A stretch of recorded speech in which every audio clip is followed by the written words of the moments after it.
welcome back to The Life of Gibby, where we discuss the life of me, Gibby. Before I even start, I want to put a little asterisk and say that not all depression looks the same. So if you can't relate with me and you have depression, everyone's different. So most people don't believe I'm depressed because I'm like this in the outside world a lot, where I'm just like, hey guys, what's up? Like, I just put on a happy face a lot for other people. I think the best quote that embodies how I feel about my depression is a quote by Robin Williams. I think the saddest people always try their hardest to make people happy because they know what it feels like to feel absolutely worthless and they don't want anyone else to feel that way. That's exactly how I feel. Like, I know what it feels like to feel isolated, to feel like no one cares, to feel like your problems don't matter. So when I see someone struggling with something, I want to be that person for them to listen to, which can be tricky. I'm not necessarily the most reliable person because I have my episodes when I can't be there for people. And that kind of just feeds my depression because I'm like, I'm worthless because I'm just always struggling with my own problems. I can't be there for other people. That's what gets in the way a lot of recovery. People with depression don't want to focus on themselves and their own self-recovery. They just want to help other people not feel this way. The thing about depression is one, a lot of people hide it because it's hard to talk about. Two, it doesn't seem to be taken very seriously. Yes, it's talked about more because we're trying to destigmatize it, but at the same time, personally, I think depression is overdiagnosed because there's a difference between situational and chemical depression. Situational is when something really bad happens and you go through a moment of depression. That's completely different than chemical depression, when it could literally be like nothing triggered it and you're just sad. You feel like nothing matters anymore. And when it never goes away, no matter what you try to do, I would say that's chemical depression. I think the first clue to me having chemical depression was I wrote a suicide note in 5th grade. I never sent it, I just wrote it and was crying, and I didn't completely understand why I wrote that. And then it just like slowly developed after that. My freshman year of high school is when I started experimenting with self-harm, and I just felt really lonely in high school. I transitioned from different schools, so again, situational trigger. And my freshman year of high school, I was sexually assaulted. So throughout high school, I just continued to isolate myself. I was literally the girl eating lunch in the bathroom because she was embarrassed to be seen by herself. When I left for college, my party phase lasted very little because I realized how lost and broken I was. My addiction was like full blown at that time. And then one day I remember just like going a little too far with it, and I was like, we need some major help here.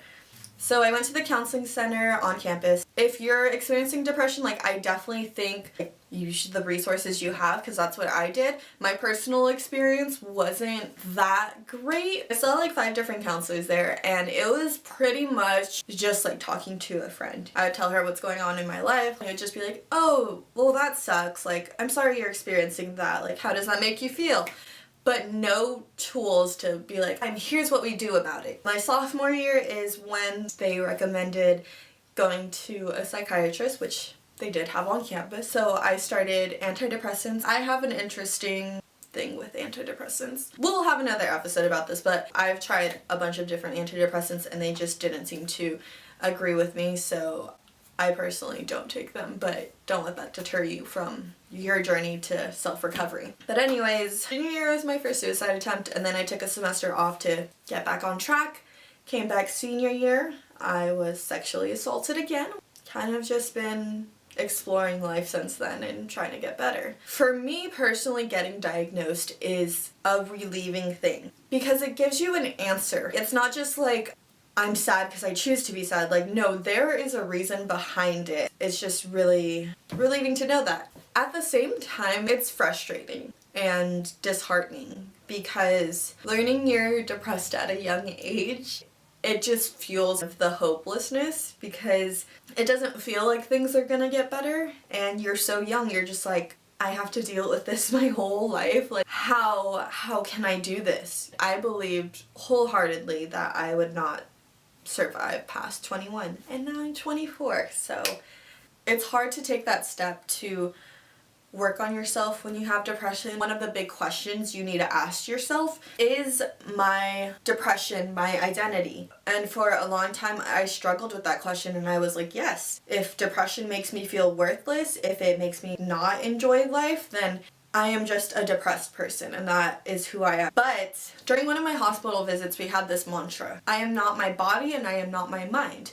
So you have mind, body, and soul, so that leaves your soul. Do I believe my soul is depressed? Hell no. Like, I have a really nice soul. I have a caring, generous, comical, adventurous. My mind is depressed, yes. My body feels depressed, yes, but my soul is not. So that's how I was able to put some space in between me and my illness. It's something I have to live with, yes, but it's something I could also cope with. Happiness is scary because it takes a lot of work for people like us, but it is possible. It wasn't until someone who I care about a lot said to me, can you deny that there is at least a 1% possibility of you getting better? And I was like, I mean, I'm sure there's 1%.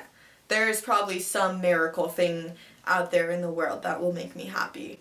And he's like, then isn't that worth fighting for? Yeah, it's worth fighting for, but it's hard. Because now, not only do you have your depression that's fueling this feeling of hopelessness, but you have pretty much habits of, I'm destined to die, so why have hope? So I kind of had to fight my core belief of just feeling hopeless, and that was a difficult thing to change, just 12 years of bad habits. I've been working on it for like maybe a year to a year and a half now, and I've seen a lot of progress.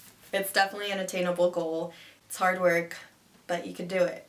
So if you're asking how I can do it, I'm gonna let you know right now there is no cure-all for depression. What worked for me may not work for you. For me personally, the first and foremost step that I had to take was grabbing onto hope and admitting there is hope and happiness is possible.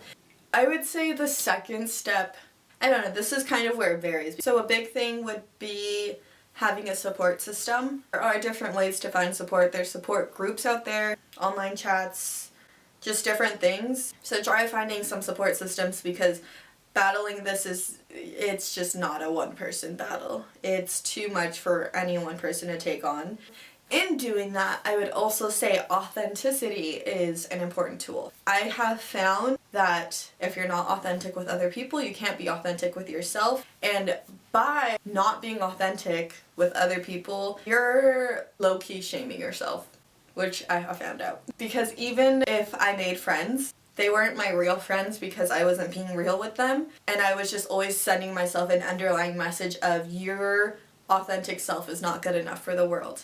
The next thing that really helped me is facing my fears. It's a huge thing because that's what depression does. It manipulates your fears to make you feel like life is impossible. So yeah, that's kind of where I am now. I'm learning more and like just doing a lot of self-discovery on who I want to be, defining my own success. That's all I have for this week. In all honesty, since we're talking about depression, it's been hard these days. I'm not sure if I will be posting on a regular basis, but I'll try and post as often as possible. In the spirit of fighting feelings of hopelessness, comment down below 3 things that make you happy, or things you're looking forward to, or people you love, just so we can spread some positivity. Put some nice quotes. So yeah, I hope everyone has a great rest of the week, and just keep fighting those negative thoughts, because once again, you're beautiful, awesome human beings. Alright, bye guys.